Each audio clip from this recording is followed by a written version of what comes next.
side by side.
interns here with us this week. If you haven't seen them, they're doing a 10-week experience to Richland Community College where they get to do ag ed things all summer long.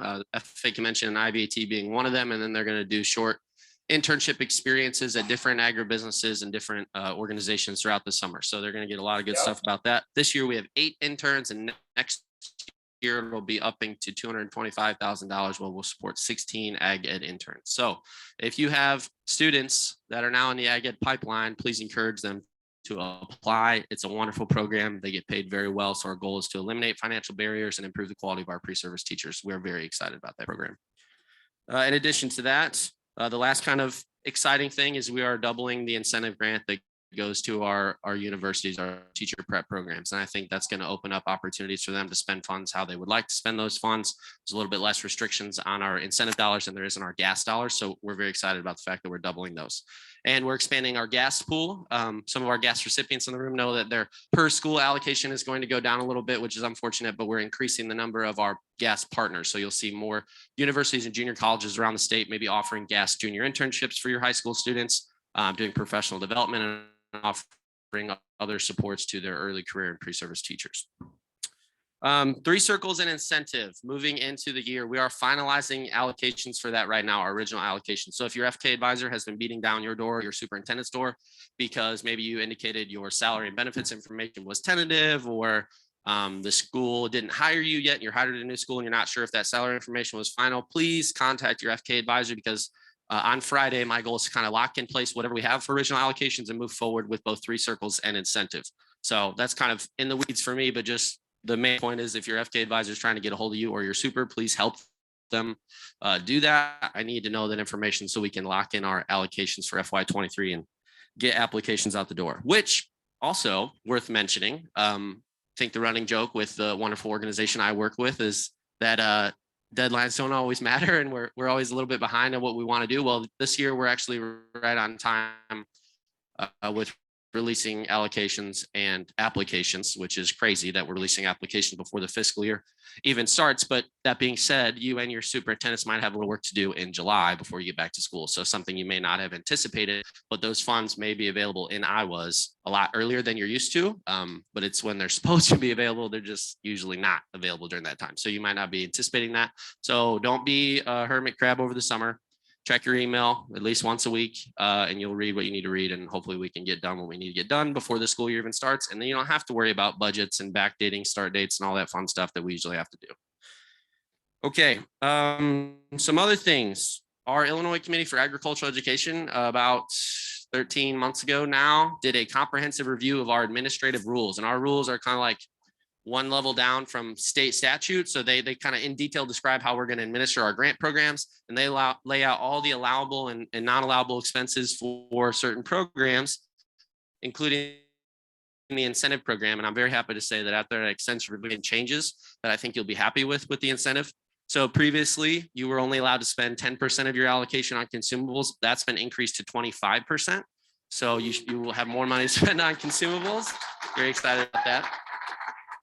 And in addition to that, we've made agricultural inputs and IAVT lodging an allowable expense. So the only lodging, you can't buy lodging for any other conference besides this one. So for those of you early career teachers that thought ISB was the devil and expected you to sleep in the parking lot during IAVT, that has been solved, and you can now pay for your lodging here at this conference. So thank your IK members who brought that to our attention. In terms of incentive, though, I do want to do a little bit of expectation setting. So this upcoming year, I said we're putting about $1 million more into it. Candidly, that is not a sustainable number. So you will see a high allocation this year in incentive grant. And that is because with the pursuit of these additional dollars, we organized a plan that would set us up for, I would say, 3 to 5 years, meaning that we didn't want to go back to the legislature next year and ask for more money again, right? So we want to limit the number of times we're knocking on doors and asking for money. So that being said, we have not a surplus, but we have funds that are going to be put where they need to be put this year, but do not expect your incentive funding grant to stay for the coming years what it is going to be this upcoming year. So ballpark, if you take your incentive grant from last year, multiply that by 3, that's what we anticipate your grant is going to be this upcoming year. That is not sustainable. So in the subsequent years, don't think that we're tightening the reins on you. We're just at an artificial high this next year. So use this year to buy maybe any large purchases you want to do. And then in the coming years, just know that you won't have those funds. But hopefully we're setting ourselves up to a similar thing in 5 years. We go back and we just keep asking for more money because they're pretty nice so far. Okay. The last thing I want to talk about is the FK project. So we did do an expansion and restructure with the FK project. In terms of what the teacher sees, you should not see or notice anything different about the way the FK project functions. So your field advisors, the staff structure, all of that will be the same, but just from a organization and financial perspective, we did structure the FK project now. Instead of one project, it is now 3 separate grants, just meaning that we're putting designated money into buckets. So in my head, we've broken it down into these 3 buckets. The main bucket, or the main grant that I've called it, we're calling local program support. That's everything that you see as a teacher for FK. So your field staff, all the ag in the classroom stuff, professional development, those on-site technical assistance visits that they give, helping to organize things like the IAVAT conference, things of that nature, all fit into our local program support bucket. But then we have 2 other buckets that we created. The first one is the work-based learning grant. And that grant is going to pay for statewide record keeping services. So that's what we'll pay for our statewide subscription to AET.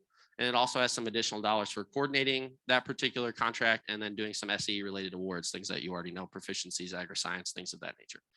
So that's our work-based learning bucket. The third bucket is called curricular resource management. That grant, the grantee of that award will be responsible for managing our existing curriculum resources. So our Illinois core curriculum that's now all on ILAG Ed, which, by the way, I think the FK advisors maybe deserve a small round of applause for downloading and uploading all of those files. So thank you. So they will be responsible, whoever the grantee is for the curricular resource management, they will be responsible for managing those resources. And then in addition to that, we have a plan to develop 4 what we're calling models of instruction. It's basically a no BS course outline. And in addition to that, a daily pacing guide, a material purchasing list, and then we're calling an extended learning guide, which is how do you bring FFA and SAE into that particular course. The courses are not designated by the grant itself. They're not designated by ISB. So whoever the awardee is of that grant will work with the IAVAT Curriculum Committee to designate those 4 courses. And then over 3 years, you'll have those models of instruction developed with accompanying professional development. So we are shooting to either offer or create something Case Institute adjacent, I would say, with either our existing curriculum or new curriculum that's developed through this grant. And I'd be happy to answer as many questions about that as I can. But that's probably something, if you're super interested in it, we can talk about it after the town hall. And I do have some news to announce. So we just recently, or just yesterday, announced who the grant recipients will be for those first 2 buckets that I talked about. So I'm very happy to say that the local program support grant will stay with Parkland College, who has been the administration arm of that for some time now. So that is good. Should be a seamless transition from the previous grant into this next 3-year term. And then the work-based learning grant is going to be awarded to the Illinois FFA Center, who will then directly manage the AET account and, of course, do all SAE things that they are and have been doing. So the curricular resource management grant has not been announced yet, so I'm sworn to secrecy on what's going on with that, but I expect at least our state partners who are watching these types of things, they will hear very soon. So with that, just a small thank you from me. If you didn't know, I was gone for quite some time. I was gone from January through May, doing a military obligation. So a lot of people stepped up outside of the state board and inside the state board to kind of cover my responsibilities. And then a lot of you helped me accomplish most of the springtime work in the fall. So we were sprinting in the fall to get ready for me to leave. And then I came back and, well, ISB hadn't burned down yet. So I was very happy about that. So thank you to those individuals. I'd like to give a special shout out to Dean Dittmar for kind of keeping us moving in the right direction in my absence. And thank you to all of you. I'm sure, well, I know I had 1,283 emails when I got back, even though I had an out of office response. Some of you were still emailing me in April when you emailed me in March, and I told you in my reply I wasn't going to be back till May. So thank you for your patience and thank you for your emails. I appreciate that. With that, I know that was a lot of information to be thrown at you, but we got a lot going on. I'm very excited about this year, and I would entertain any and all questions you might have about all things State Board of Education.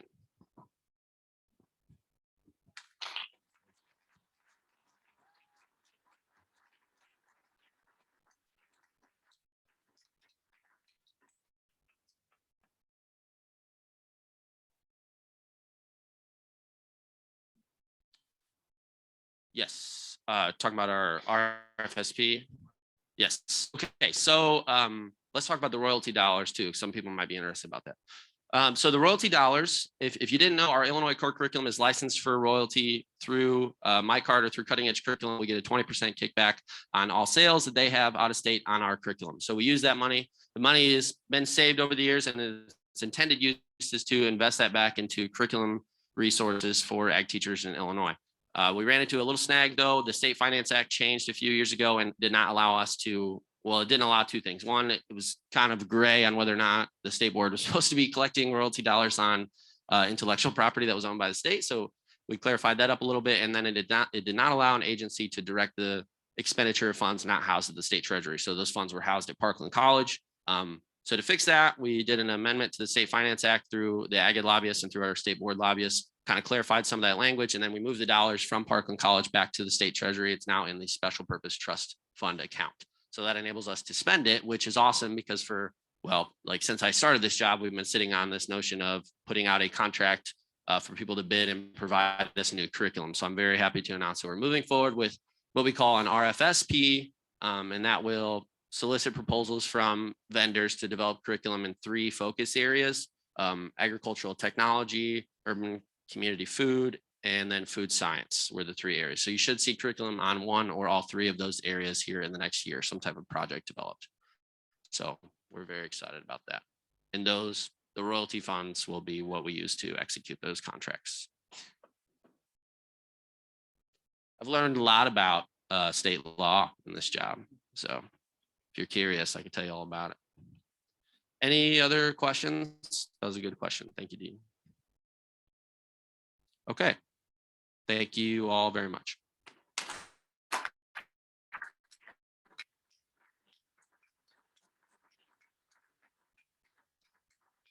Thank you, Andrew.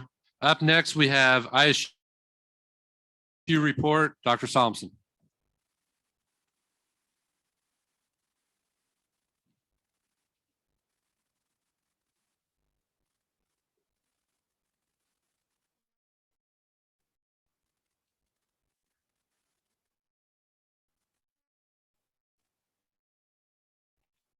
All right, good morning.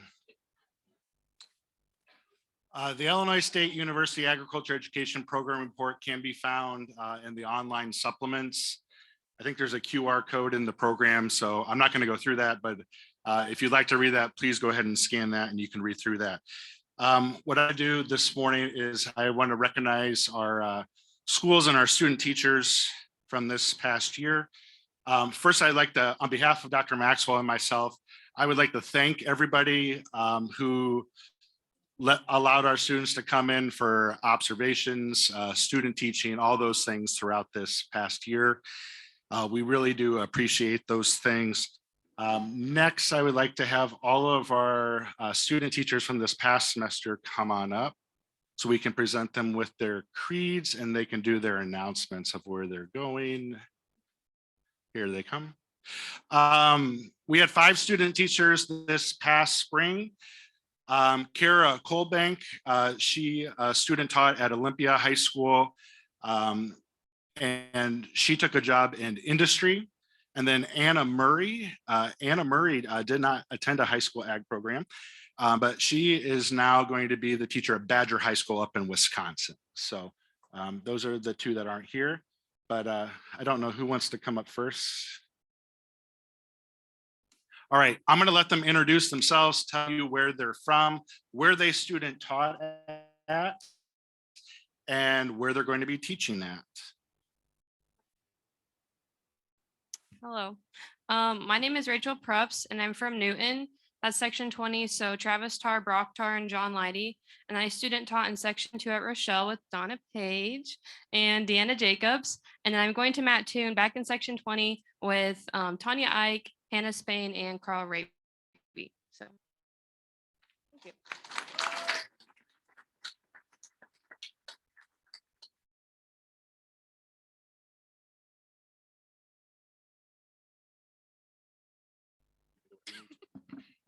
Okay, so I'm Caitlin Hayes. I went to Normal West High School, so I didn't have Liz, but I had Doc or Kevin Enderlin. So I also student taught in section 9 with Miss Kara Barling, which was awesome. And I'm making the transition to section 12, and I'll be teaching at Midwest Central.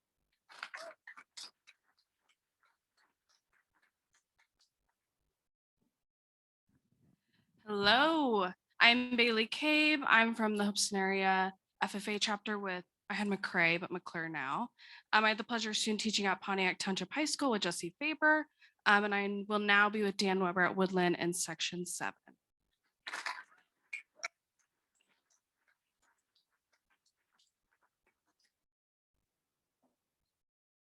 And then if I could have our student teachers for this next spring stand on up. I want to see who's here. All right. First, Sawyer Cottrell, you want to raise your hand? He's going to be student teaching at Eureka High School. Kaylee Lesh is going to be at Hayworth High School, Mrs. Barling. Leslie Babs is going to be at Tri-Valley High School with Shelby Cooper. And McKenna Parrott is, what's that? Oh, Davis now, I'm sorry. Sorry, Mrs. Davis. And McKenna Parrott is going to be student teaching at Leroy High School with Mr. Perry, so.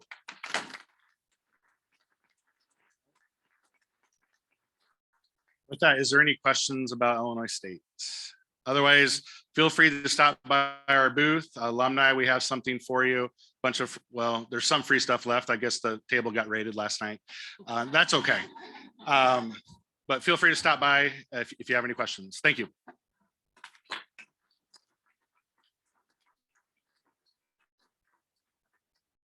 Thank you, Jay.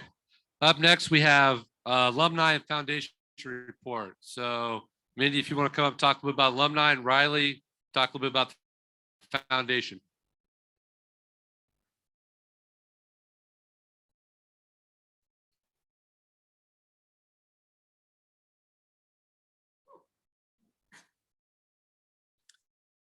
Good morning. The big news report with alumni is they celebrated their 50th annual meeting, their anniversary in January. They had a very successful annual meeting and auction. They, as you know, the Gator was donated to them in full from John Deere this year, thanks to a past state officer whose ag teacher is on our state alumni council. So we're very, very appreciative of that. The Gator raffle sales were off the charts.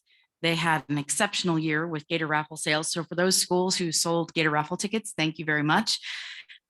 I do want you to know that those checks, the rebate checks, the 40% that we send back to you, we'll wait till, if you haven't already received it, we'll wait till August, right before school starts, to send them so that you're back in the building when the check actually comes. So come September and you don't have your rebate check yet, let us know. But that is our goal. We usually wait till August to send those if we haven't already gotten to them to you here in the spring. So super excited about the Gator raffle sales. And then of course the merchandise sales at convention was also very popular, and they were trying to move a lot of inventory. As you saw, there were boxes of old t-shirts there on the floor in front of their stand. But I think that what's most important for me to point out to you about our state alumni council is that they are all volunteers. They volunteer not only their time to their local alumni and spend countless hours in their local alumni supporting what's happening at the local level, but they spend countless hours at the state level as well. And when they dedicate 3 days for merchandise sales, the people who benefit are your students. They of course love the energy, and I think they're revived afterwards, but I also know that they're exhausted, and the hours and the time that they put in is immeasurable. And so if for nothing else, I ask that you thank not only our state alumni council, but all the local alumni that make so much success possible for your students at the local level. So they're not here, but we can have it recorded on the Zoom that we are going to thank our state alumni and our local alumni with a big round of applause.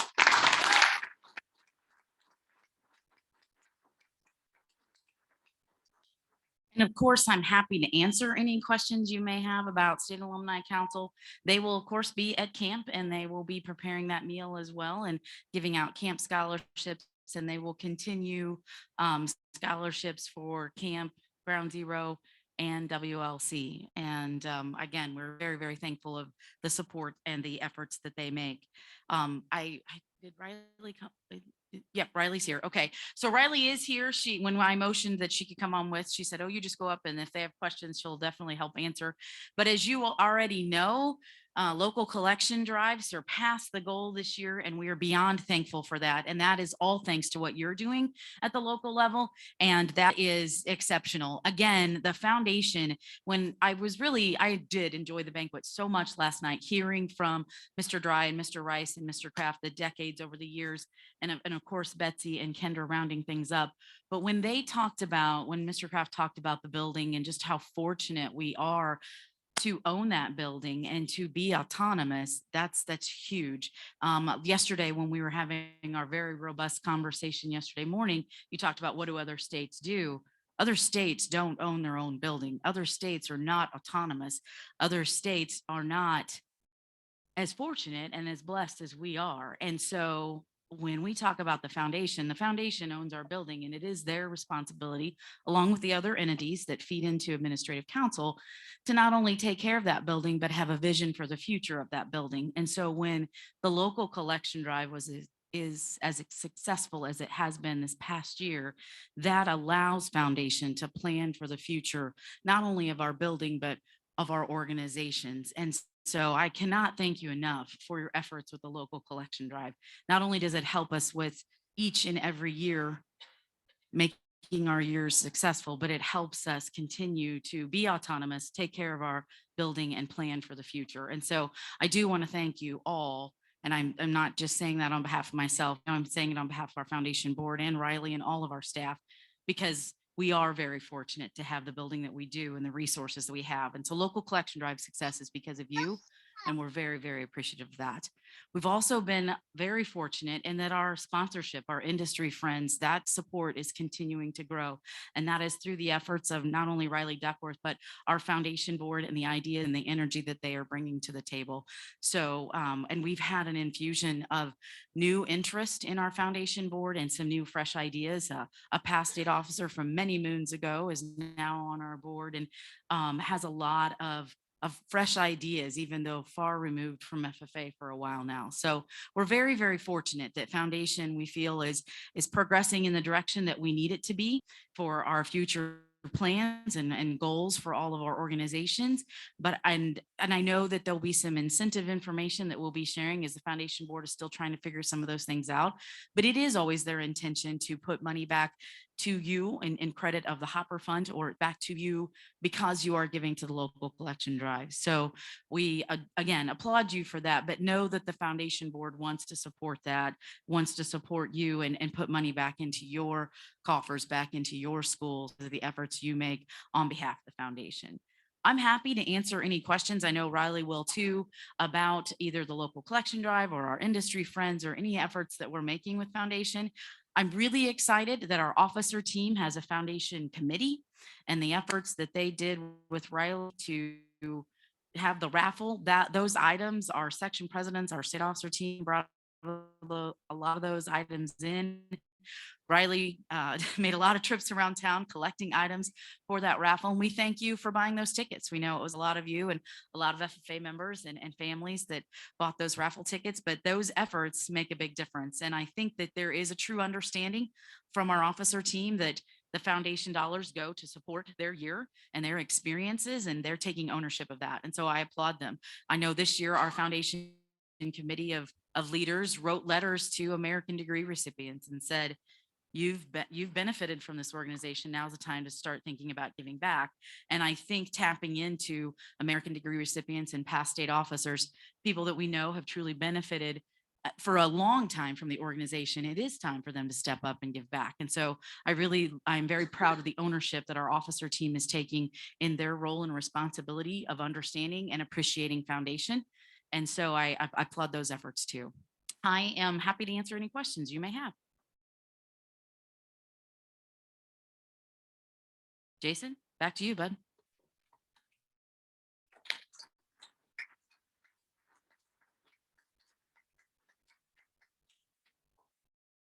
Thank you, Mindy. Moving on, we got the ISU report. Steve? SIU? My bad.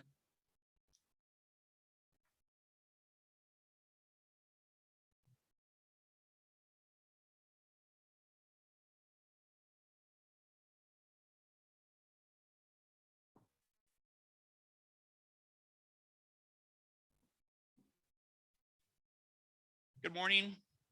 Steve Still from SIU. Dr. Penn sends his regards. He's taken a much deserved summer break this summer and visiting family out west. First thing I'd like to just thank you for having us at your conference. We always appreciate the support of our ag ed educators in the state of Illinois, and we look forward to working closely with you this year. Before I go into introducing our students, I'd like to remind folks that if you still have a couple of students that are on the fence, maybe thinking about coming down to our SIU Agriculture Education Camp, July 11, 12, 13, I still have about a dozen openings. So please go ahead and go to SIU's camp website. You just Google SIU and camps, and there'll be a list of camps. We're about the 5th one from the bottom. We offer about 35 different camps through the university. So send your students over, and it's completely free. You don't have to be there. In fact, you can't be there. It's just we'll have our students, our pre-service teachers serving as the counselors, and you guys can come on by, or your students can come down. Before I introduce our new teachers, I'd like to mention our graduate students that just graduated. So we have Alexa Jacobs, who is going to be starting at Bureau Valley this year. She did not finish her master's in ag ed, but she will be going into the ag ed career field. We have Blake Hitchell, who's going to be at Kingsland, and Rachel Wright, who is starting a PhD with us at SIU. I should also mention Susan Graham, who is starting her PhD in ag education as well this semester with us at SIU. So now at this point, I'd like our new teachers to come on down. They're going to introduce themselves, say where they went to high school, who their ag teacher was, where they did their student teaching, and where they are going to be teaching here this year.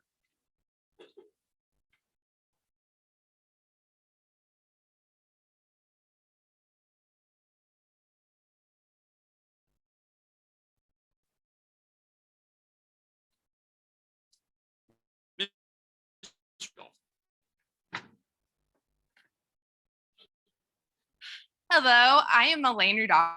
I'm originally from Section 23 in the only FFA chapter. My FFA advisors were Mark Stieber, Jamie Van Dyke, and Rylan Rusk.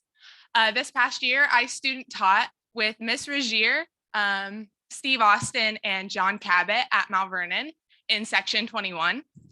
I will be teaching alongside Colton Henry at the Waterloo FFA chapter in Section 22 this year.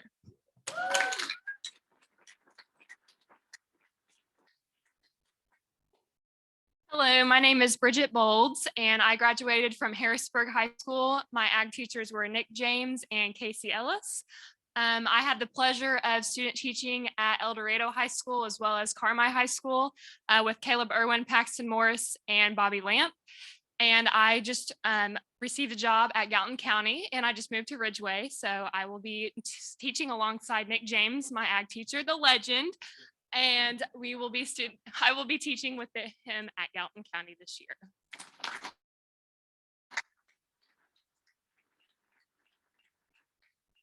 My name is Jared Clark. I'm from West Frankfort, Illinois. I will be at Anna Jonesboro this year with Dalton Browning.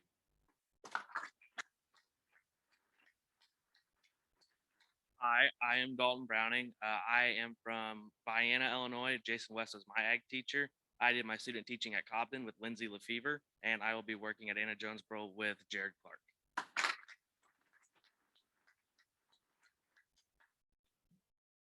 Hello, my name is Michael Blake Parks. I'm from Perry Mills, Illinois, and at that moment, we did not have an ag program. So I've had a lot of great people, though, to help me on the way. Darren Daniil, and my CT was Heather Pulley from Marion, and I will be in Stillville this year.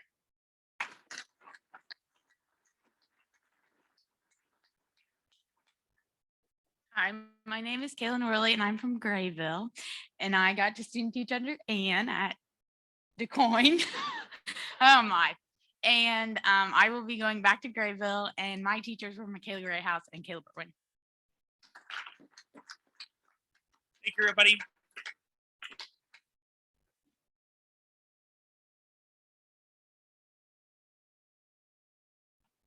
Thank you, Steve. For the National FFA report, we have a video. So if you would turn your attentions to the screens, to my left and right, we have a report from the National FFA. Thank you for the opportunity to bring information to your summer Ag Teacher Professional Development Conference from the National FFA organization. I'm Ben Meyer, Central and Western Region State Relations Specialist with the National FFA. All information in this presentation, including much more detail and URL links, is available in a downloadable PDF that your state staff has and will distribute to you through your conference materials or after this presentation. At the National FFA, we are excited to be on our way and engaged with a new 5-year strategic plan. Our main priority focus areas in our strategic plan are to evolve, engage, and empower. Re-envision our national level programs, including CDEs and LDEs and other competitive programs, to better align with AF&R standards and better in line with what's happening in industry and industry expectations. We seek to engage more members and more students. We seek to engage underrepresented and marginalized populations across students and classrooms across the nation. And we seek to empower state associations and local chapters to continue to make a difference and finding new ways to make a difference and engaging students and supporting programs. This is just a very high level overview of our strategic plan. Expect much more information to come and expect future communications and emails, especially from our CEO, Scott Stump, in his Friday email. Speaking of his Friday email, if you are not receiving regular communication from the National FFA, make sure you go to our homepage and click subscribe. Many ag teachers have found that they have been inadvertently unsubscribed over the years to our regular communication, and now is a great time to ensure that you are subscribed and your email address is up to date in our system. Our strategic plan is the work of our board of directors. Our board of directors represents the entire nation across ag teacher representatives, teacher educators, and state staff. Also with our board of directors, we newly have a managing director of the Council for Ag Education. Melissa Reckwig started with us recently and is in a dual role of managing the council and implementing our strategic plan. We're excited to have Melissa on board. We welcome you to reach out to your representative on the board of directors with concerns and issues you have, or reach out to Melissa. As we gear up, our main item that we're planning for in the summer is always our National FFA Convention and Expo, and we're excited to have many of you present for our 95th event in Indianapolis. We'll be in Lucas Oil Stadium again for all sessions. We're bringing back 2 concert options this year in 2022. You can see our registration prices and our various other event prices taking place. Again, all in the downloadable PDF that your state staff has. As we think about convention, we opened housing already back on May 11th, and you'll see the dates there for our other housing deadlines and when housing closes. If your state has a state block, please work with your state staff to get your room in that state block. Otherwise, our chapter block is open now and ready for you to book your housing. For our recognition and competitive events, we still are working through and learning our best practices from last year when we emerged from COVID, and we have implemented some of those best practices again in 22, including CDEs, mini CDs that will have virtual components prior to convention. If you have qualified in a CDE or LD, be sure to check out our status tracker link provided in the downloadable PDF. Be sure to check out the status tracker to see where your event stands, what you need to plan for, and what deadlines you need to meet. Most importantly, and different from 2021, no teams will be narrowed down via the online component before attending National Convention in person this year. All teams that qualify will move forward to the in-person rounds of convention. For CDs and LDEs, we will again have event reviews and award announcements that are open to all state winning teams. No banquets, no ticketed meals associated with this, and more teams on stage for final recognition. Those of you that have American degree candidates and recipients, congratulations. We appreciate the work you've put in to help these students cross that important milestone. There will be an email sent out by mid-August to each candidate and copied to you as the advisor with a complimentary registration for your American degree recipient. Degrees and keys not picked up will be mailed to you, each chapter and the chapter advisor, after National Convention. For our proficiencies and stars, again, we'll conduct our summer judging in July and we'll make announcements in August. Interviews and finalists will take place remotely. Agri-Science Fair, again, will be a fully virtual judging process in 2022, with preliminary judging taking place in July, as in past years, as in prior to COVID as well. Finalists will be announced by August 6th, and then interviews will take place via distance sometime between September 9th and 16th. You will be contacted to set up a time. New this year will be an in-person immersive experience for all finalists in all agri-science areas. They'll be welcome to convention, where they'll meet with other researchers, scientists, industry professionals to talk about their project and present different items from their research. All finalists will be invited on stage for the award ceremony this year. That is new for 2022. National Chapter Award also will have, as usual, preliminary judging in July, with finalist interviews held virtually September 27th. There is a new rubric for the finalists' presentations that will focus on 25% application score, with the remaining 75% given to the presentation held during the virtual interview. So what are we looking forward to as we think past and think into the future on what we're looking at with our SAE-based awards? These are our awards primarily focused on proficiency areas. We have a committee of 10 teachers, state staff, and teacher educators working to modernize and update these critical, important award areas. This group is working through what does a modern proficiency look like, and how do we ensure that all students across all SAE types and areas have a fair shot at a proficiency? How do we work through school-based items? How do we work through the different things that SAE for All calls for students to do and ag teachers to teach? And so this committee has important work in front of them. You can see their names there, and we welcome your input, welcome you to reach out to folks that you know and share your thoughts on your ideas for the future for SAE-based awards. Speaking of SAE, we want you to think about SAE grants for your students, especially as you head back to school this fall.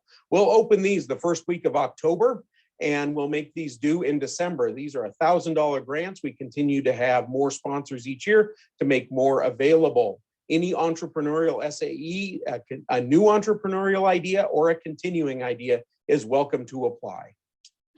With our grants, we also have grants for community service that you conduct at the chapter level. As in past years, you can apply for a $3,000 year-long project grant, a $1,200 semester-long project grant, or a $400 one-time rolling project grant. We're pleased to have awarded over 1,000 scholarships this year for our National FFA Scholarship Program. We had over 4,500 applicants. We always have room for more applicants. There are certain scholarship areas that don't have enough. And so always continue to encourage your seniors to apply, as well as your graduated students. One of the most underrepresented areas in the scholarship pool are students that are in college. Any FFA member, as long as they maintain membership, can receive one scholarship while in high school and one while in college. Also with scholarships, expect a timeline change. We have not worked out all the details yet, but expect a timeline change for due dates for our 2023 program. Another great opportunity for your students are our next gen conferences. We've run a couple of these prior to COVID, and then we had another one here this year, and we'll be gearing up to hold 2 conferences in 2023.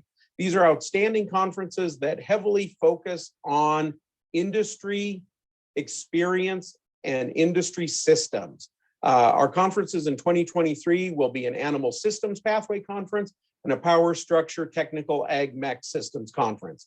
These are our effort to put an emphasis on the curriculum and what's taught in ag education, and less of an emphasis on our leadership programming. We have lots of conferences that cover that, and these are not, this is not the intent of these conferences.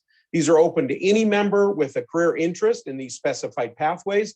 Location for these is to be determined for 2023, and we anticipate being able to cover all costs once selected attendees have made it to the conference site. In your roster and chapter profile, summer is a great time to do an annual check to ensure that everything is accurate for your chapter profile as well as your individual profile. I mentioned earlier the importance of receiving email communication. Please log in to your individual profile and make sure your email is correct. We have a lot of incorrect emails at National FFA, and we do want to get information to you, including our every Friday email from the organization and our CEO.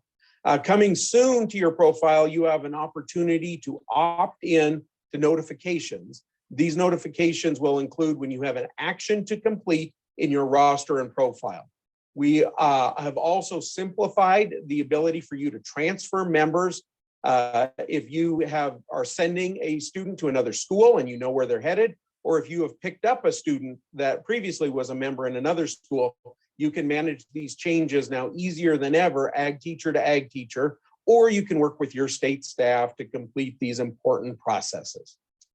We continue to see an increase in available funds from our national corporate partners that want to fund your efforts at the local level. There's a quick overview, a quick table of what some of these funding opportunities look like. There are many more, and they are all included in the PDF handout that you will be receiving. As we wrap up here, I want to mention alumni programs and make sure that every ag teacher, especially that works with an alumni chapter, is aware that all alumni chapters have moved to a required annual national flat state and national fee. This fee is in effect of August 1st of each year, so it's coming up. And this requires that all chapters have at least 10 annual or lifetime members, and they must pay the fee. So this fee needs to be paid before a roster is submitted. We've had some confusion on this, but if you can help and visit with your alumni leaders back home, that the fee is paid and then a roster is submitted, everybody will be in good shape. We again continue to offer great grant opportunities for alumni chapters too, to partner with you and what you do at the local level. These grants are offered 3 times a year, have 3 deadlines, a minimum of $500 all the way up to $5,000. And so with that, I thank you for your time. I wish you well in your professional development conference, and I welcome questions. My phone number is there, can be called or text, or my email as well. And again, your state staff and conference leadership has all of this information in a print document to share with you. Thank you for your time.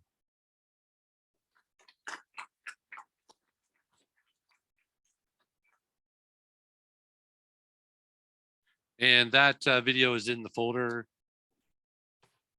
within the conference. Okay. As well as the PDF. Thank you. All right, up next we have Gary Oakes with the University of Illinois report.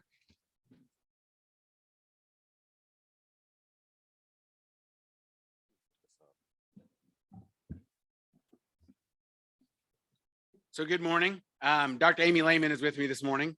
So I do want to have you can look at the report in the program, scan it, whatever you want to do. But I do want to we do have some changes to our grad program that I'm going to have Amy speak briefly about that might be of interest to some of you guys. Good morning, everybody. We are excited to announce that the University of Illinois is offering a new master's certificate in advanced teaching strategies for agricultural education. So this is a 9 credit hour certificate, and 3 of those credit hours are from the first year ag teacher seminar and the second year ag teacher seminar. Then the other 6 credit hours, which could be 2 classes, are content area in agricultural content of your choice through the College of ACES. So for those of you starting out in your careers that need to get over that 8 or 9 hour master's level credit for a salary bump, this might be an option for you. So we are excited to offer this new opportunity. And if you have questions, please let us know. Also, I want to publicly thank our College of ACES administration for working with us to allow the teachers that are taking the first year and the second year ag teacher seminar to receive their credit for those graduate classes for no charge. So we thank our administration to offer that to you guys as well. So thank you. And if you have any questions about grad program, Amy's here today and tomorrow, so definitely you can talk to her about that. First, I do want to thank you guys very much for coming to our social last night. We had a great turnout. You guys got rid of all the stuff I need to get rid of, so thank you for that. There's still some Bavir cookies left for those of you guys did not get any. They're up in our room, but you don't get those. Other thing, I sent out a save the date back in May, April-ish, something about our Green Hand Conference is going to be back on campus September 21st. Typically, we have about 500 students at it. I don't know if, fingers crossed, we'll be able to have that as well, but that is the plan. So September 21st is the date for our Green Hand Conference. Real quick, I mentioned in our program, we had some major changes to our AgCom curriculum. It was severely overhauled, and we actually have on faculty an internationally renowned agricultural journalist who kind of helped restructure based on what industry is telling us. So if you do have students who are looking to go into ag communications, our curriculum is, for those of you guys who are familiar with what our AgCom curriculum used to look like, complete difference, and actually it actually makes sense. So if you're interested.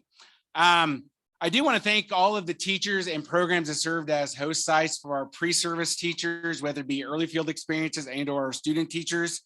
This past year, we had 20 schools that have assisted with our early field experiences, which is our junior year experience. So I thank you, those 20 different programs for that. This past year, we had 15 student teachers out. And so what we're going to have them do is, so those of you guys who just graduated this past year, I'm going to have you line up on this side, come through, announce where you're from, where you student taught at, and then you'll get a plaque for your cooperating school that you'll get from Dr. Lehman. And then you also get your creed, but I want you to explain where you are headed this fall. So student teachers from this past year, if you want to go ahead and line up and start coming up here. So.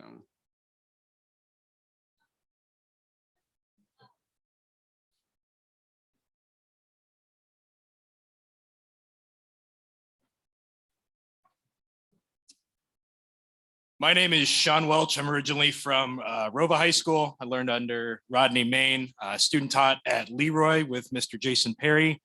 And this fall, I will be starting at Shelbyville High School in section 19, teaching alongside Kelly Black.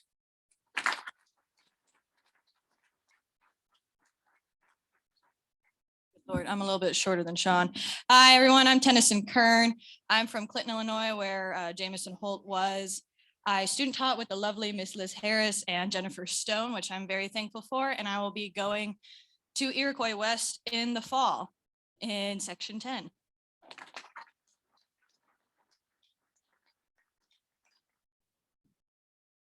Good morning, everyone. My roots are in Waterloo, Illinois, section 22. My advisors were Mr. Tim McDermott and Mrs. Carrie Kester.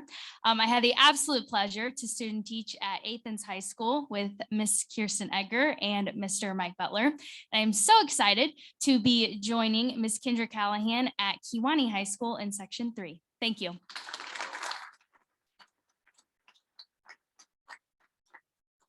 Hi, everybody. I'm Sydney Pointer. I graduated from Seneca High School with Hoff and Weber, section 7.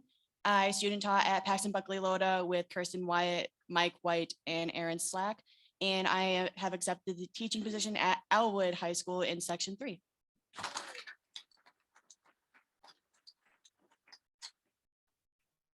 Hi, everybody. I'm Renee Locke, and I graduated from Bushnell Prairie City, where I had Mr. Steve Sargent and Mrs. Allison McGrew as my agriculture teachers. And I had the pleasure of student teaching at Kewanee High School this past spring with Mrs. Callahan, and I have accepted a position at Geneseo High School.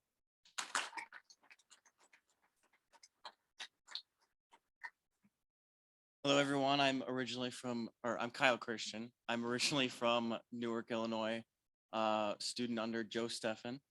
I student taught in Unity High School in Tolono, Illinois, under Rich McCabe. And I will be teaching at West Carroll in section 1 next year.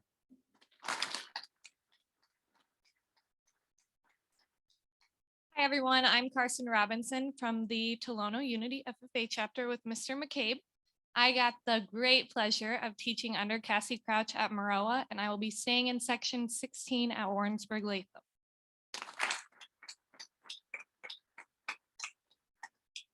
Good morning. I am Emma Heath. I'm from section 23, Red Hill. I had Stephen Clodfelter, Coleman Sappington. The list goes on in my ag department when I was in high school. I was sent very far north to section 6 to teach under the GOAT, Tony Gabriel. And now I'm traveling back down to section 23 to Flora High School this year.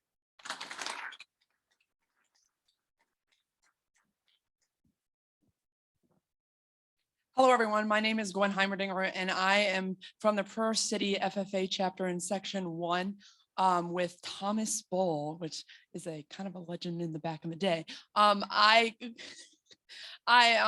student taught at Streeter, Illinois with Riley Hinchy, and I will be continuing as their second ag teacher in Streeter, Illinois. Thank you.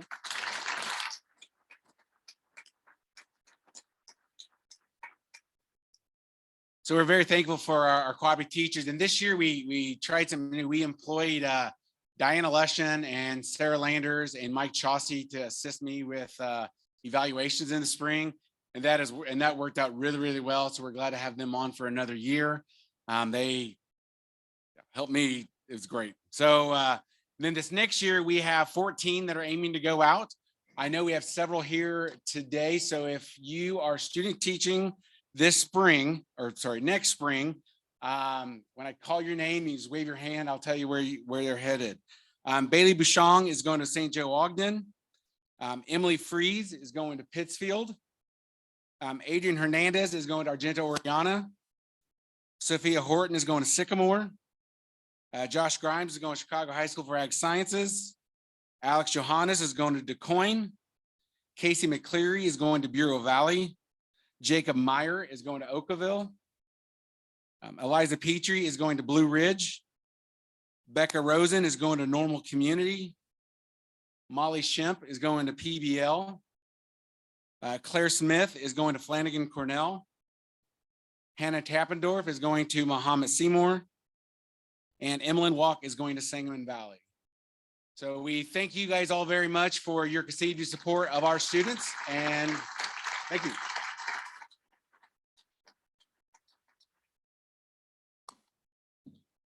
Thank you, Gary. Yesterday you heard FFA report from Mindy.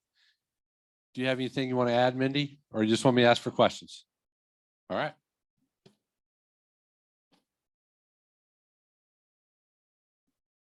I opened the floor for questions yesterday and I didn't get any, and that was fantastic. No complaints there.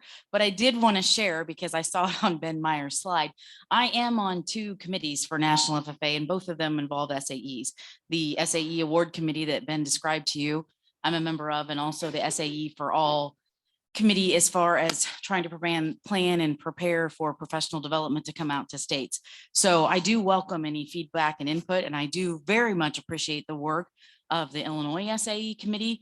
I applaud that committee for spending an entire Saturday going through and brainstorming and looking at ways in which we can make Illinois very distinct in what we do with our SAEs. And so I look forward to meeting with that committee today, but also just wanted to open the floor for ideas that you would like for me to share and express with National FFA on this committee, because they do look to change the awarding program and system with proficiencies. And I don't know necessarily change is the right word, but I don't know that there is open to Illinois, like we have our Illinois specific areas of food service and safety. I'm not sure that they're going to go down that road, but I do think that there is a lot of conversation that's taking place at the national level. I'm happy to be a part of that conversation, and I'm happy to carry the message from Illinois representing our membership and what we do for our students. So did want to share that, because I was like, oh yeah, I probably should have told you that in one of those updates. So, and then also just any questions.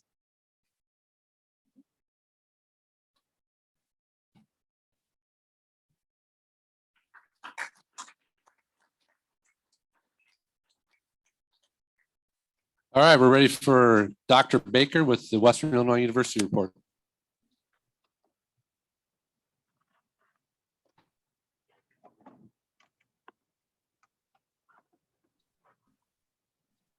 looking at my watch, I think I got an hour, right?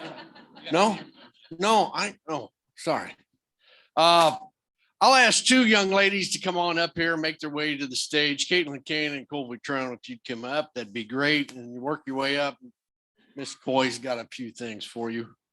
To start off, congratulations. 100 years is certainly a benchmark, a milestone for any organization. It's wonderful that we've hit this benchmark together, but I think the best reflection of this organization kind of happened this year with the Mayfield, Kentucky tornado. I know several programs and teachers really stepped up. Being and taught at Murray State, Mayfield was very close to where I was for a couple of years, being about 20 miles away from Murray. So that was certainly a true reflection of this organization and what it can do. So I want to truly thank the programs and the teachers that stepped up this year to help.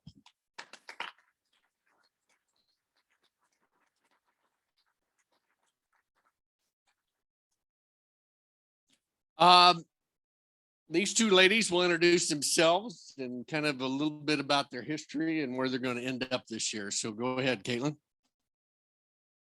Good morning, everyone. My name is Caitlin Kane. I come from the Monmouth Roseville FFA chapter with Mr. Jason Kilburn.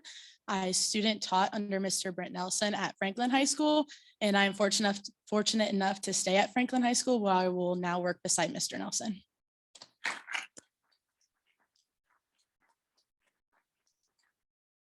Good morning. My name is Colby Trone. I also came from Monmouth Roseville with Mr. Kilburn. I student taught under Mallory Tully at Knoxville High School, and I will stay at Knoxville, and I will be in their junior high next year.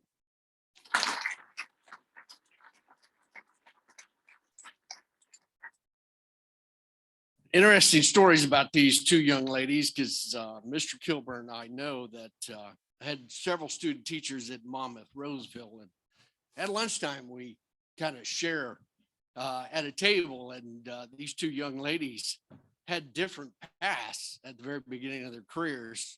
Colby went to Iowa State and was going to study dietetics, and I think Caitlin was going to be pre-vet and started off at Southeastern Community College in Burlington, and I'm glad both of them decided to pursue agricultural education, and here we are going to be teachers. So I thank those two young ladies. Now, we just didn't have two student teachers. We had 5 this year. I do want to announce where the other 3 have gone. Katie Carter went out this spring at Triopia under Mrs. Harmon. She will now be the junior high science teacher at Mount Pulaski. Mr. Matt Wright, he was a fall 21 student teacher. He did his student teaching at Clark County, Missouri this past fall, and he will be the ET teacher at Rushville High School, started there in January. Miss Alicia Flowers did her student teaching at Louisiana, Missouri this past fall, and she walked right into that ag teacher position there in January. So all 5 have pursued teaching. 2 of them will be ag teachers in the state of Illinois, and then 1 in the state of Missouri. As I will ask my 3 student teachers for this upcoming year, if you make your way up here, at least to the side of the stage, I would appreciate that. And we'll get those started off. But I just want to talk a little bit about our program. It's taken me 23 years. Yes, I've been in Illinois for 23 years, but we also hit our century mark. We've now hit 103 program completers after 23 years. We're not the biggest program in the state. Certainly we're the smallest, but again, that is something that was very large for us to hit our century mark. We have established an 85% placement rate in my 23 years here in this state, and we have about a 68% retention rate. So those numbers are really important, and I think our students, our graduate, our teachers are very proud of that. So those 3, if you would come up, just tell them where you're from, because I think that's important, where you're going to student teach. And then I want you to also tell us, did you do a GAST internship and where that was? Because I think you'll see some coordination here. All right. Hey everyone, my name is Kinsey Tiemann. I am actually a transplant. I am from Northeast Missouri. I am student teaching at Unity of Minden with Miss Amy Lucy and Clayton Blunier. I actually did a gas internship with Miss Lucy as well. So yeah.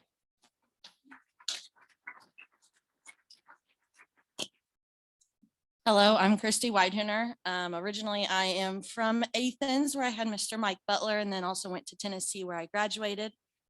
I will be student teaching at Williamsville with Miss Jennifer Smith, and I did a gas this past semester at Macomb with Miss Spangler and Mr. McGrew. Hello, everybody. I'm also a transplant from the middle of Iowa. I went to Blackhawk before coming to Western. I did a gas internship with Sam DeCounter and Corky Biswell, and I will be student teaching with Katie Spangler and Wyatt McGrew. My name is Jamie Hildreth, sorry.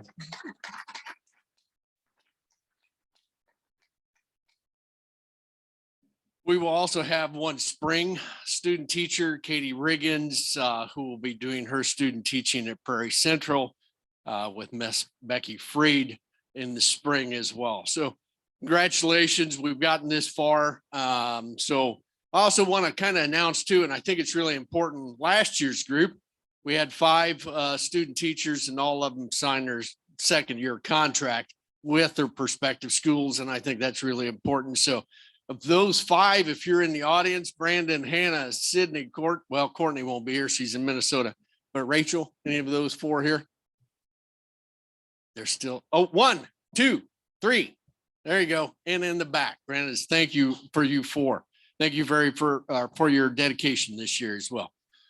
All right, as we move along, I think it's important also to recognize Mr. Tabor, who was, again, if you don't know, he was the NAAE Outstanding Middle School Secondary Ag Program Region 4 winner last year. Mr. Tabor, are you in the room?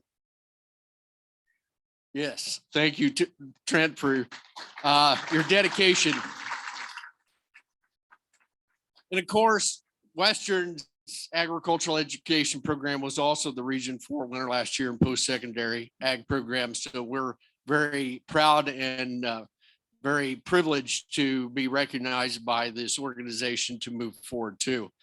I also want to talk a little bit about PAS. I think that's really important for our students to get that competitive edge, you know, when they're in our programs. And so Caitlin Kane, if you would stand up, and Luke Jeskars, if you're out here too, if the 2 of you are out here, thank you both that are over here.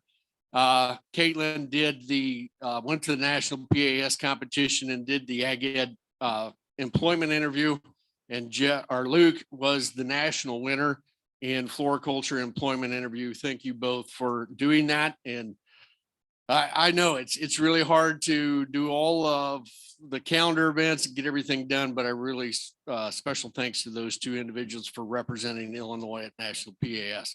Lastly, if you know me, I don't know how to say no.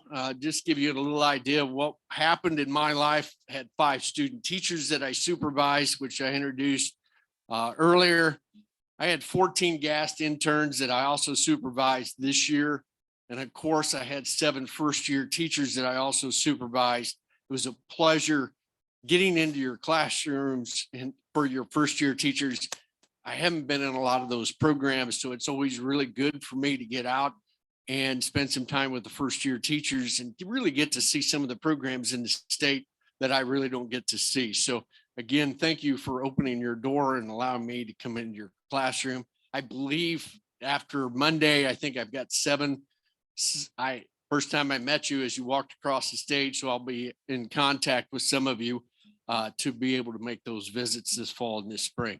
Once again, thank to all of you for opening your doors and allowing our students to invade your classrooms. It's really, really important for their development. So thank you very much, and I'll turn it over back to Mr. Gilbert. Thank you.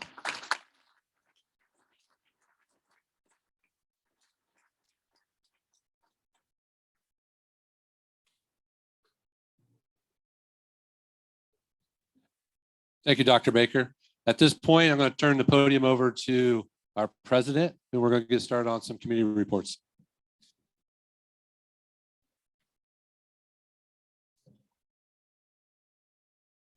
Based on our excellent discussion yesterday, we ran out of time for some of the committee reports that we needed to get through. So at this time, I will call the annual meeting session 2 to order so that we can move through the committee reports. Mrs. Page, if you would call your committees to the front, please.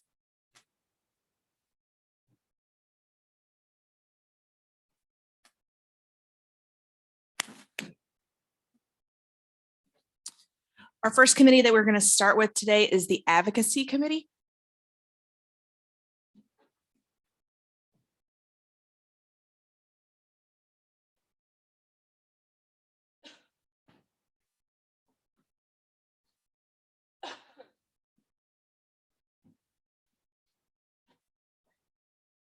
Okay, good morning. Excuse the allergies, I'm sorry. So the Advocacy Committee, for those of you who are unaware, advocacy helps with our retaining our legislators in the state capitol to get our line item and maintain or increase, like we did this last year for that line item. Just so everybody is aware, it costs about $60,000 a year to maintain our lobbyist firm. So our past year, we've been doing a lot of looking into several of the things that we've already heard communication wise.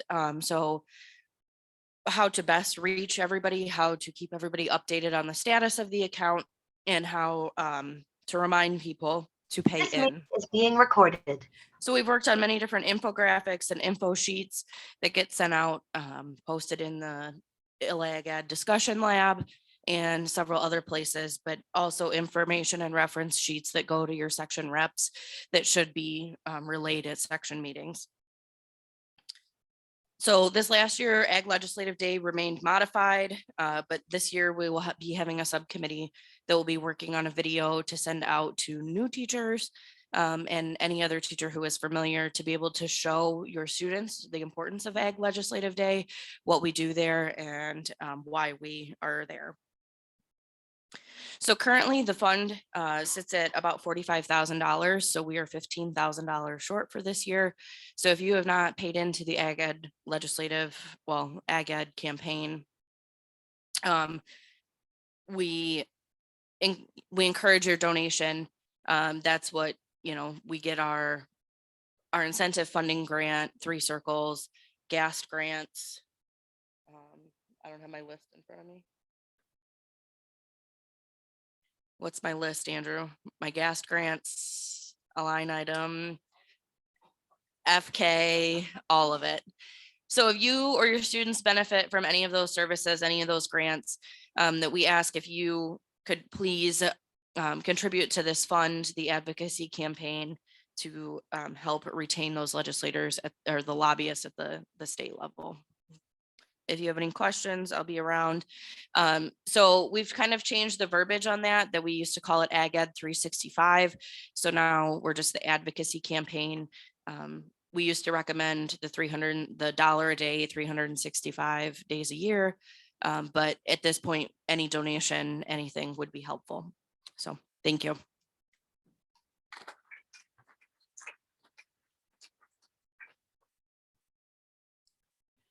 As a committee report, there is an implied second. Any discussion or questions for Emily and the Advocacy Committee?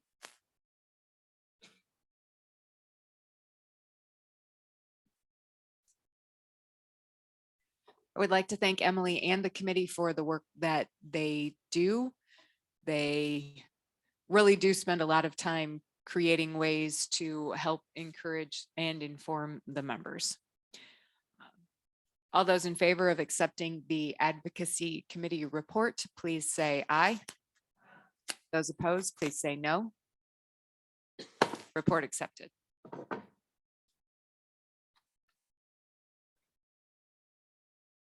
The next committee to report is the Ag Ed Recruitment and Retention Committee.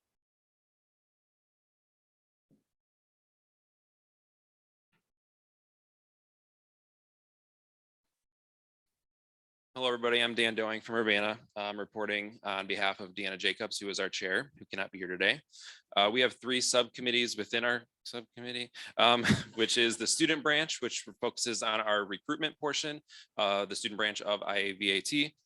They had an event in April at Illinois State University, where they had members in attendance representing many colleges and universities around the state. It was a one-day event, got a lot of positive feedback and participation with many current ag teachers presenting different topics to those students. So that event went well. So consider supporting those future teachers in the future through that subcommittee. The retention, the first part of our retention is the 1 to 5 year retention. This year, we hosted our full year new Hoot recruitment and new Hoot mentor program. It's undergone some changes and some revisions in the past year. So if you are interested in supporting many of the lovely student teachers and future ag teachers in the state, please consider applying to be a mentor to those teachers officially through this program, or serving on this committee to help organize and facilitate those opportunities for those teachers. And then we also have a 6-year and above teacher retention program. This subcommittee did a great job of getting the Accelerate program back. I saw Monday and Tuesday, they had a lot of really cool pictures from their opportunities. So thank you to those of you who participated in that. This year, the workshop was at capacity with 20 participants, which is the first since we've offered it at the state level. That is all for this report. Is there a motion to approve the report? I move to approve the report. Is there a second? It's implied. There is an implied second on the committee report. I would like to specifically thank the members of recruitment and retention. If you were at the banquet last night, you saw the list of 5 and 10-year teachers. That committee is helping to make a significant impact. So thank you very much for the work that you are all doing. Is there any discussion or any questions for the Recruitment and Retention Committee? The chair recognizes Mr. Dittmer. Is there a microphone?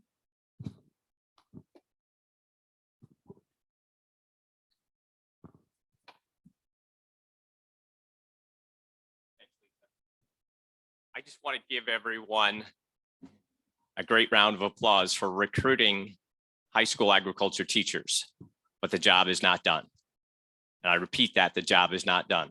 We need more from your classrooms because those are the best teachers that we will have for the state of Illinois. Want to tell you that this is not necessarily good news, but it is news. 111 current openings across the state. Now, of that, that's an all-time high since we've been keeping records and data. 93 of those are filled. So what that means is that we still need more agriculture teachers to be hired between now and the beginning of August. So if you have individuals in your communities and or your classrooms and or graduates that might be able to apply for an ELS, an educator license with stipulations. Again, yes, my colleagues from the 4-year universities, I know that is challenging, that we need to publicize ELS teachers at this point. We don't really like to, but again, we individuals do well as a ELS teacher. So again, try to publicize that. Kay Shipman did a great job in Farm Week. We did get many calls and emails as far as individuals that are interested. Just a few more quick statistics on that. Of those 111, 9 were retirements. 29 left the teaching profession. This one, 27 additional teachers were hired to existing programs. And that is due to probably, in the most part, our CTE partners, as far as not having enough teachers in those areas. This one as well, currently, and again, this was announced a little bit last night as well, ELS teachers currently hired were 18. We also, at this point, will have 12 new programs for this next year. So we do appreciate your help and support as far as moving into other school districts that do not have agriculture programs. So again, Lisa, IAVAT, thank you for allowing me to add those statistics.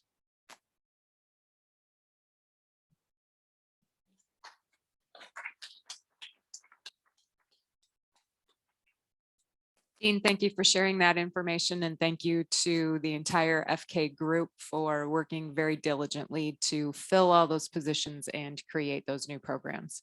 Any further discussion?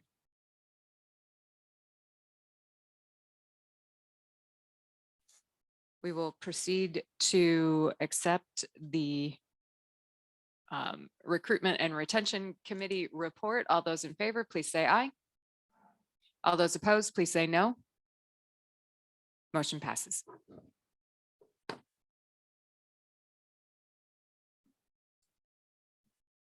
CDE committee, you are up. And while we wait for Mr. Blunier to make his way up here, please remember, committee chairs, that you need to move to approve your committee report whenever you come to the podium. So please make sure that you do that for official minutes. Thank you.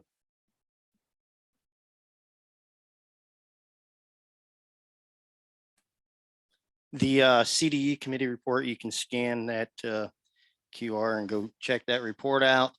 There's a lot in there, a lot of recommendations that we made this year to the board.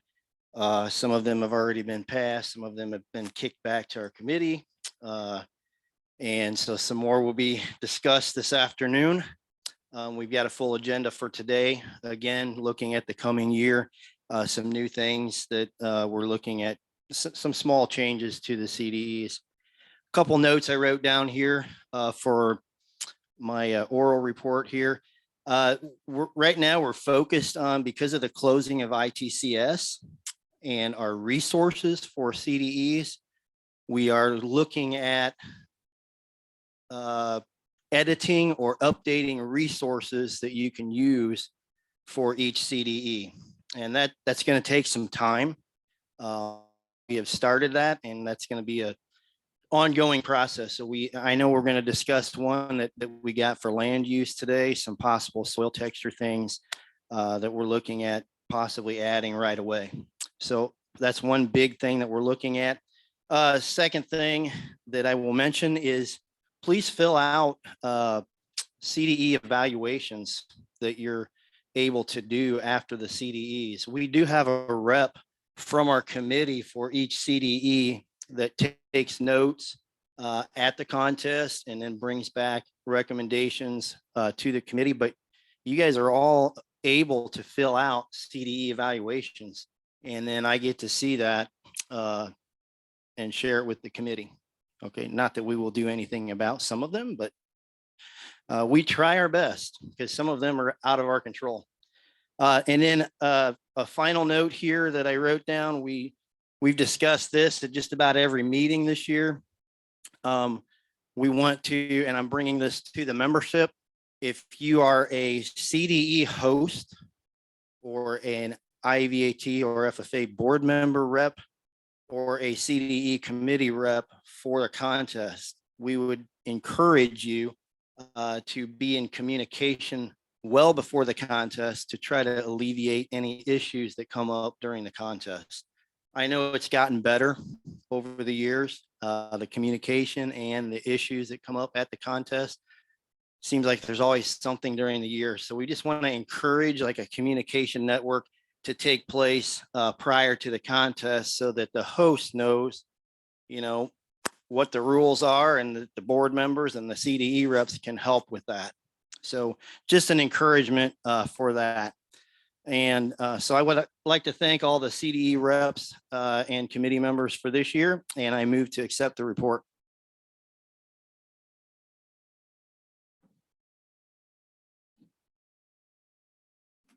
There's an implied second. Any questions or discussions for the CDE committee?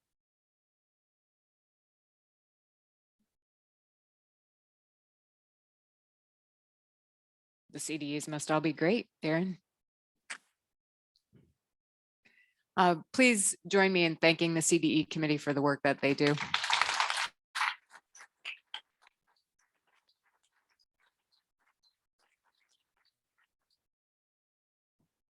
Any further discussion? All those in favor of accepting the report, please say aye. All those opposed, please say no. Report accepted.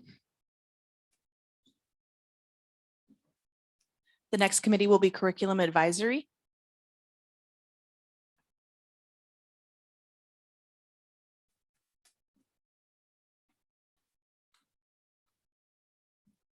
Hi, I'm Bryce Hoffman, the chair of the Curriculum Advisory Committee. Our vice chair is Kenyon Jalowski, and our secretary is Hannah Russman.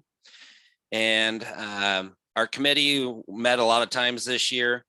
And some of the things that we were trying to get accomplished was working with FK staff and the course matrix that the ISBE uses for ag education. Another thing that we've been working on is a resource or a drive for ag teachers in Illinois to share their best stuff. And I hope you're aware of that, but you may not be. I want to take this moment to encourage you guys, all of you ag teachers out there, you all have great stuff to share. And if you're willing to share it, we do have a Google Drive on the Illinois Ag website. It's located under resources. And so we want to encourage you to share your best stuff because it can really help, especially our younger teachers and even some old teachers like me. We've also been working on, as a committee, breaking down some subcommittees to work on ag biology, a curriculum for ag biology, ag math, and middle school agriculture. So those are all things we have been working on and continue to work on. But a big thing for this committee is we need to know from our membership, what are your needs? That's our goal, is to help take care of your needs. So if you have any questions or needs for your classroom, please share it with one of the committee members or myself, and we will do our best to try to resolve that problem. Again, I want to emphasize that shared drive and sharing your best stuff, because I think it's really important and everyone will benefit from it. So if anybody has any questions, or I move to approve.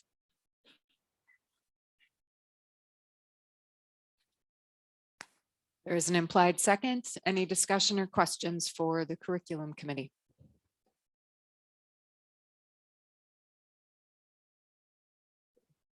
Thank you to the curriculum committee, especially for some of their new thoughts this year in ways that they can support all of you. Any further discussion? All those in favor of accepting the curriculum report, please say aye. All those opposed, say no.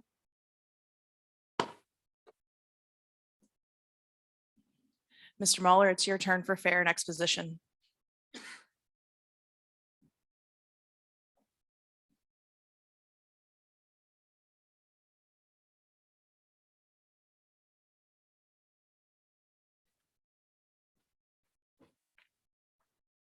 Well, good morning. If you want to scan the QR code there for the full report for the Fairs and Exposition Committee, feel free to do so. But just to highlight some of the things we went over this year, we had discussion of some of the pro rata forms that you fill out. I know that's kind of a confrontational thing. The pro rata forms are not always easy to understand. So we're trying to maybe make some changes to the pro rata forms for those of you that have to deal with those forms, try and make that a little easier and figure out where some of that funding is going to go. We also work with the FAIR program, trying to update that and keep that up to date. So if anybody has any suggestions on improvements to the FAIR management program, please feel free to reach out to me, and we'll see what we can do for that. Other things we worked on, worked very diligently with the State Fair Advisory Committee, trying to make rule changes, updating the State Fair rule book, things like that. So make sure you're paying attention when your kids are making entries for the State Fair, paying attention to new rules and things like that. Other things many of you may have seen, maybe not have seen yet. The committee did create a small section on the educator resources page for fair managers. It's kind of a tutorial of different things that fair managers can use for their section fairs. There should be a list on their checklist of things that need to be done when doing the fairs. There is a list of judges. So if you're ever looking for judges, there should be a list of judges there that you can go to that have contact information, so forth and so on. And there's other things on there. Fair rules from each section should be uploaded to those as well. So if you're looking for new creative ideas and things like that, for your section fairs. You should be able to go there and look and see different things from different sections. Other things, to find that, you go to educator resources on the Ag Ed website. In the lower right-hand corner is that fair manager tool. So I'd like to thank Jessica Collins and Luke Allen for putting that together for us.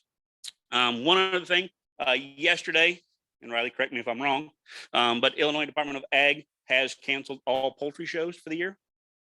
So make sure you're aware of that moving forward with your section fairs. So if there's not any questions, I move to accept the fairs and exposition report.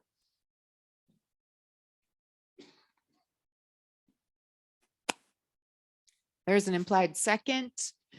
Chair recognizes Mr. Main for discussion.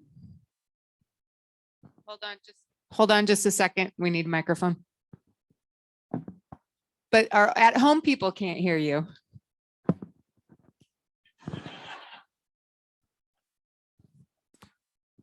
Just a quick clarification on your last comment on, I saw the state fair canceled the state fair poultry, but the Department of Ag temporary ends July 4th. Is that going to include then county fairs, or are they going to extend that 45? Or, I mean, I just kind of confused there. I read the same thing and I don't. Our last indication when we talked to Department of Ag is that they're anticipating that to continue. They're still working on state fair plans. So all poultry shows are not to happen indefinitely, and they'll let us know when they can resume. But when we talked to them a couple of weeks ago, they're planning even state fair not being able to happen. So yes, there's an expiration date, but they're anticipating that may be extended. They're not aware migration has completed and they're setting the birds. The other I know it's right. The other indication that Department of Thank Ag gave us is that they would do virtual junior shows, but no in-person in contact at any county fairs or state fair, and no open shows of any kind.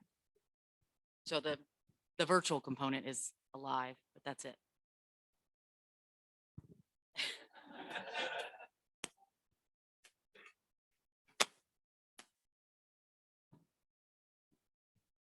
Any other questions or discussion? Thank you, Fairs and Expo, for the work that you do on our behalf. At this time, all those in favor of accepting the fairs report, please say aye. All those opposed, please say no. Motion passes. The next committee up is the IK Advisory.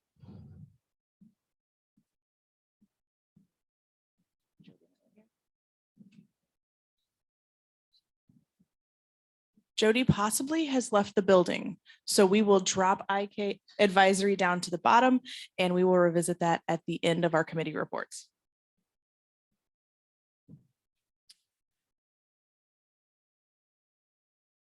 Okay, we are going to skip over legislative for a bit and move to member services. I apologize, Faber, go ahead and snap me and complain as much as you want.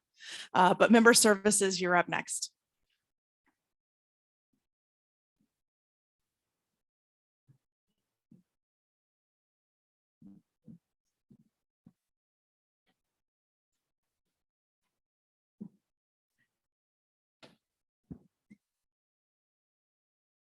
Okay, so this year for member services, some of our goals included focus on the retired ag teachers and how we can better facilitate things for them, especially here at conference. We put out a survey to them of different types of activities and things that we could do for the retired ag teachers. We got some good information, and we're hoping to take that information and move forward into the next year. We are also working for towards professional attire with our IAVAT logo. Several of you have put in orders for that. We had to put the brakes on it for a little bit. So if you did put in an order, that will be fulfilled, but it's all going to be dependent on if our name were to change depending on the decisions that are being made. We didn't want to put in an order and then immediately they be outdated. So if it doesn't change, then they'll just go forward as planned. But if it does change, then we would make those changes and then your orders would be fulfilled. I also plan to reopen that once decisions are made after conference. I will get all of that information out to you guys once that happens. And if you have any questions about that, don't hesitate to ask.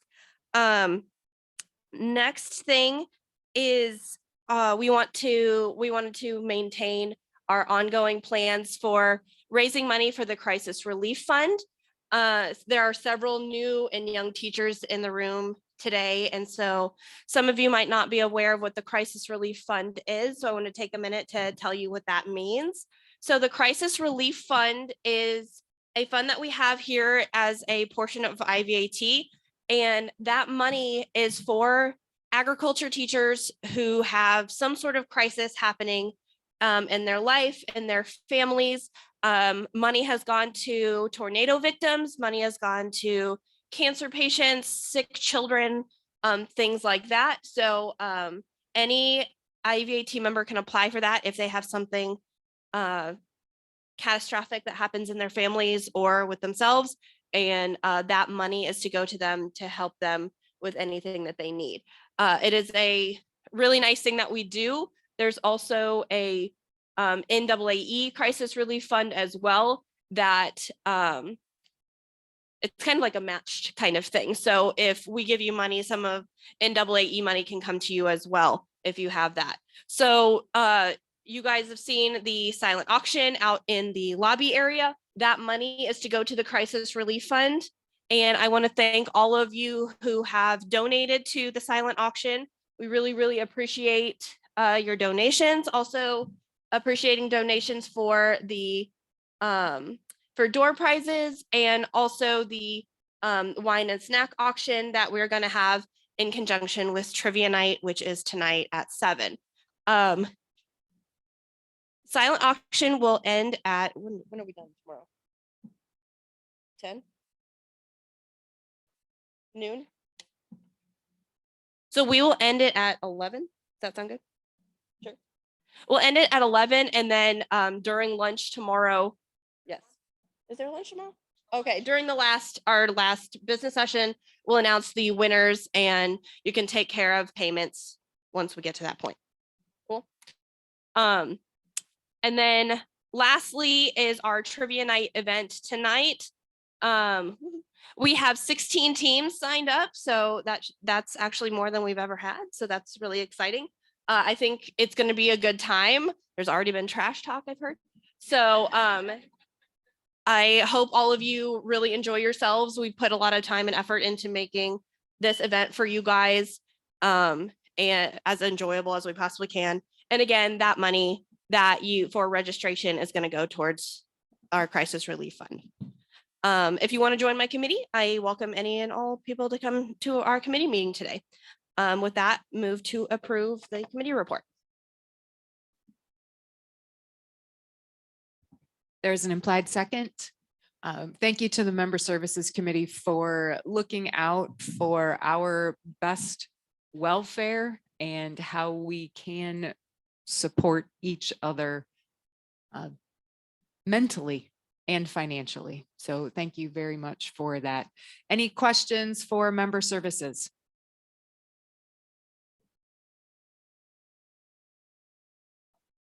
All those in favor of accepting the Member Services report, please say aye. All those opposed, please say aye. Please say no. Sorry, Matt. Please say no. Motion passes.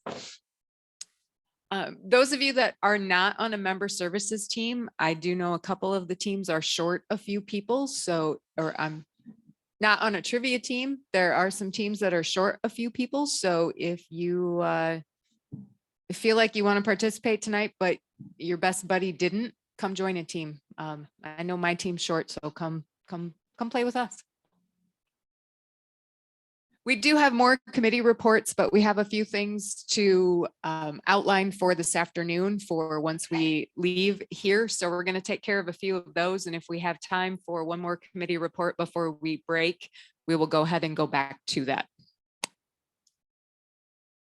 Let's go ahead and do committee reports or committee information first. So Mrs. Page and Mr. Bike, please share your wisdom.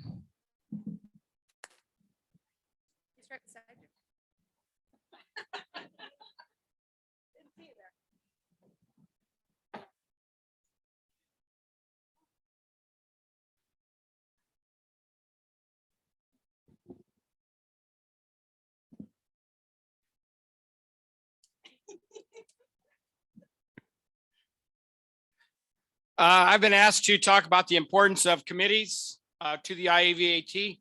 I think the committees are very, very important to our structure. The last 6 years that I've been on the board, we've worked very diligently in making the committees more meaningful and making sure that we involve all of their work and that the board follows through because the IAVAT is a grassroots effort. And so it's very important that our committees start things. During my tenure, I've been very involved with the Cde committee. And so that's where the contests get better and that we can keep on the cutting edge of those. I also served on the special projects back when the Easy Records went through. And so those went through.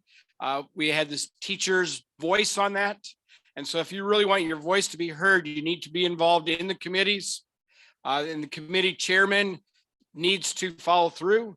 The virtual option, I'm not a big virtual person, but I think the virtual has helped. I know Darren uses those quite a bit in the Cde committees, and we do get more people involved with those. All the reports today with ISBE report, that committee, the Curriculum Advisory Committee, is going to have a very vital impact on our curriculum. Fairs keeps us updated on all those. Member services, we're trying to get some members involved. The fun activities that we're having over the conference are very vital. The committee structure, very simply, all committees except for recruitment and retention have 2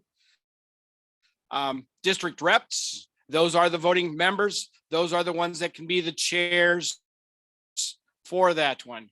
Recruitment has an extra person because of their subcommittees that you heard today. So today when we break, can we go out to Normal West? If you have a committee that you would like to see kind of how they function, we also, because in addition to those 2 board, you can be at large. And there were several times that I was on at large.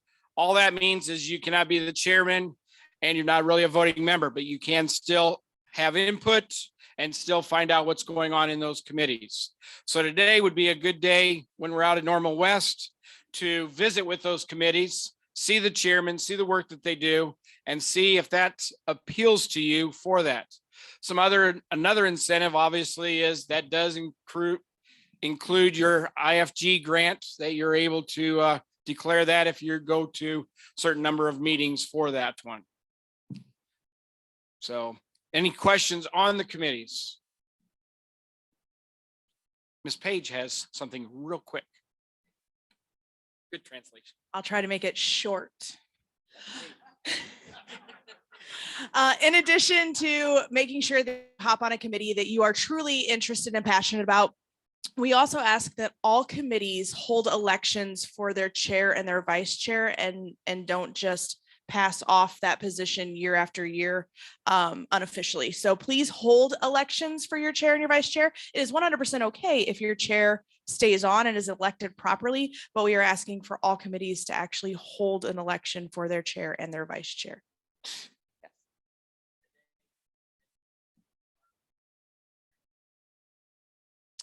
Okay, for the committee chairs, there is an opportunity for a virtual component. I will send John, you're looped in that email. John will send out some information. We have an opportunity to keep the Zoom link open and then do breakout rooms for individual committees as well. I know that's been set up for a few committees if you've reached out to us, but John can get us all that information so that way there can be a virtual component for your committee as well. also on the screens, make sure you take a picture of this. It's also on Illinois Ag Ed Discussion Lab, but this is the Wi-Fi information. Once you get to the high school, what you'll need to join the Wi-Fi at the high school. This is also on Illinois Ag Ed Discussion Lab, along with Mr. Bain's contact information if you need anything from tech support. Are there any other questions, comments, concerns, or smart remarks about committee work this afternoon?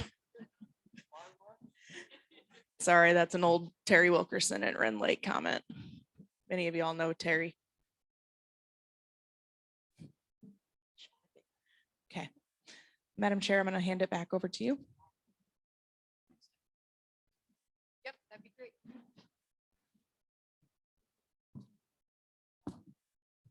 After your professional development ends today around, that 1 to 5 area, do remember that you are doing your section meetings today. With your section meetings, you can hold those in hotel rooms and lobby areas if you choose to go out to eat and do a somewhere like Panera or wherever. That's perfectly fine. You are not allowed to use these rooms here. John's going to interject here. Actually, we do have Brickyard 4, 5, and 6 held. So if anybody does need a space and doesn't have one yet, these rooms right here will be held, but they're also open. So maybe not conducive, but we do have this space held for this afternoon if you need it. Okay. Other things to remember during your section meeting. You are the chairs for even numbers are being elected this year, secretaries for odd numbers. Remember that you do need to also odd numbered years advocacy rep, even number fair manager, foundation reps, that's all sections. All sections also need to elect a new treasurer and your CDE contact. So for those people that have new people in your section, do remember to tell them about what each one of these offices do. You can be working on your section calendars, fall meetings, and other things. Do remember that as you elect officers, they have to be paid IAVAT members. So if you're not planning on being a paid IAVAT member, you cannot hold a section office. Okay. And you have to have 2 years of experience before you can be an officer. So do remember that you can also turn in your section financial audits. If your treasurer is here and you can get that done, you can turn those in. Try to set a foundation goal as a section of how much money you would like to collect for foundation. Discuss chapter visits and also, do some discussion for your membership dues. So, okay.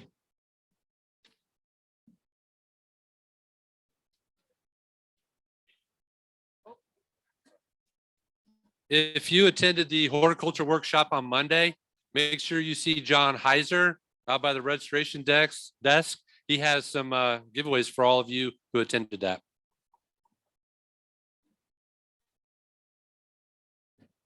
Jennifer Waters, are you in the house? Could we have Jennifer, please?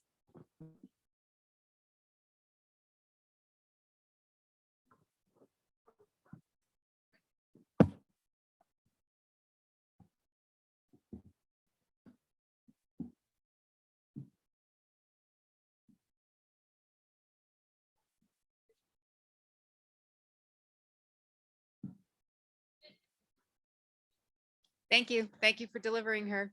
Could you come to the front of the room, please?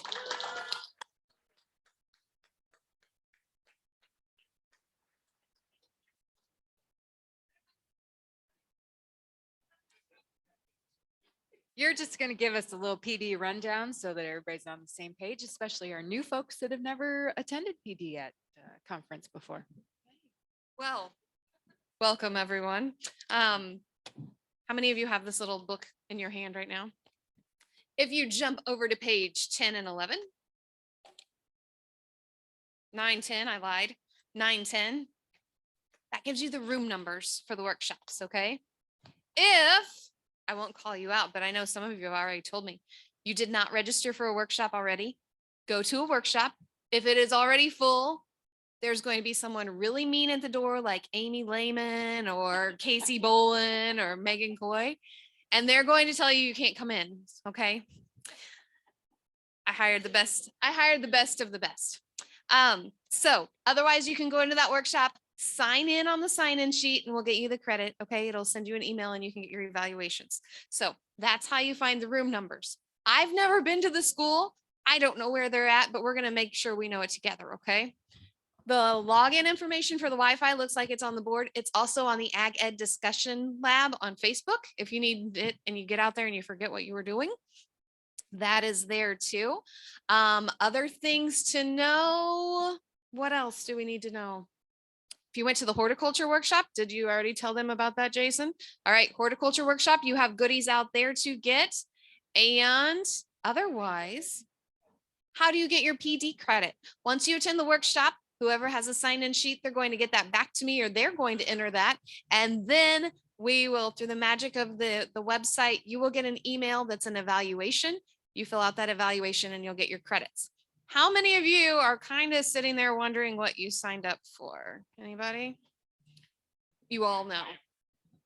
Thank you, Mr. Bike. Thank you for playing along. Okay, if you go to the website and you go to professional development registration once you're logged in, you with me? Your workshop's gone because they disappear within 2 days prior to it happening, okay? So if you go to the website, you go to professional development, there's a bar across the top and where it says past, if you click on that, where it says past, you'll be able to see the workshops you signed up for. And then if there's ever a workshop you didn't fill out an evaluation for, that's going to be there too. So you can still fill out that evaluation. And if you ever need your PD papers, you know, because you lost that email, those are listed there too. So that PD registration, go to past, you can see what you signed up for this time. You can fill out any old evaluations you maybe forgot, and you can see any of your PD forms that you need if you ever need to print those. Okay. Any other questions? Did I get it all? Okay. You are very welcome. Thank you. No problem.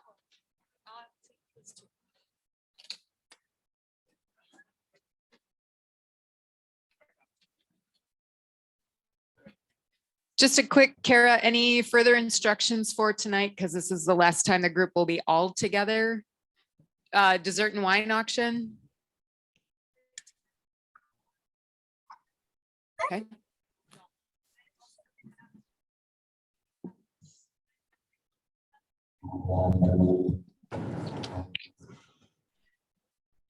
Okay, Kara's sharing. There will be a cash bar this evening. Bring your Hawaiian stuff, get all decked out. There are prizes, pretty nice prizes. Will the dessert wine auction just be set up? Anybody can wander in and. Okay, John's Yes, got and- that. And Sorry. we do have bidder numbers for anybody who would like to bid at the dessert and wine auction. We'll have a table set up.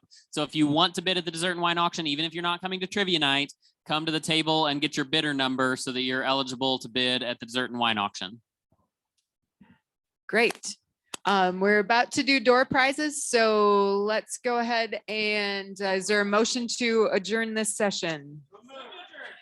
I saw Justin and the hand and the voice first. Second, I actually saw Heather Obert wave, Obert Belden wave at me. All those in favor of adjourning the meeting, please say aye. All those opposed, please say no. Motion passes. Door prize is up next.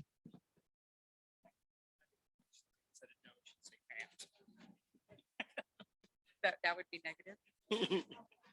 Before we do that, we're going to do an advocacy drawing.